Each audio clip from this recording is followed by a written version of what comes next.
देश में इस समय इंडिया वी भारत के नाम पर पूरा बवाल मचा हुआ है। लेकिन हुआ तो सिर्फ इतना ही था कि राष्ट्रपति के द्वारा प्रकाशित एक निमंत्रण पत्र पर प्रेसिडेंट ओन ऑफ भारत लिखा था।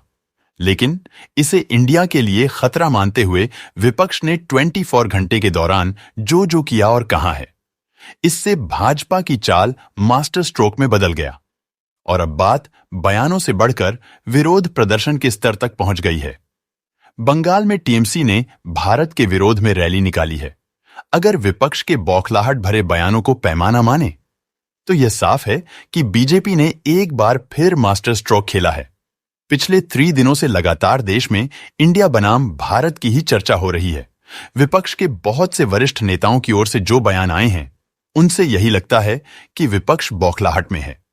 और हर बार ऐसा ही होता है, विपक्ष की गाड़ी ठीक ढंग से चल रही होती है कि वह उससे फोकस बदल देते हैं।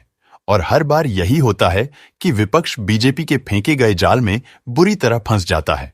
और इस बार भी इंडिया बनाम भारत के मुद्दे पर भी कुछ ऐसा ही हुआ है। इंडिया बनाम भारत के मुद्दे पर गठबंधन के सारे नेता इस तरह हमलावर हुए हैं, जैसे उनके एक साथ मिलकर हमला करने पर बीजेपी बैकफुट पर आ जाएगी।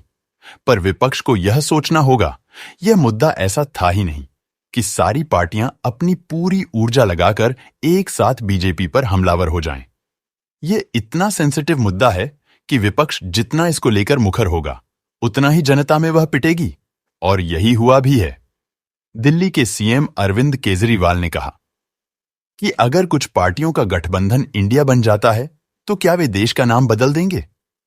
देश 140 करोड़ लोगों का है, किसी पार्टी का नहीं।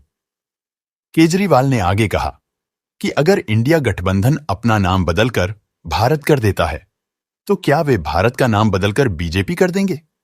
यहां होना यह चाहिए था कि विपक्ष को अगर ये नहीं पसंद था तो इसका विरोध जरूर करता, पर इस लेवल का विरोध नहीं करता, क्योंकि विपक्ष यह जानते समझते थे कि बीजेपी की कोशिश उसे ट्रैप करने की है।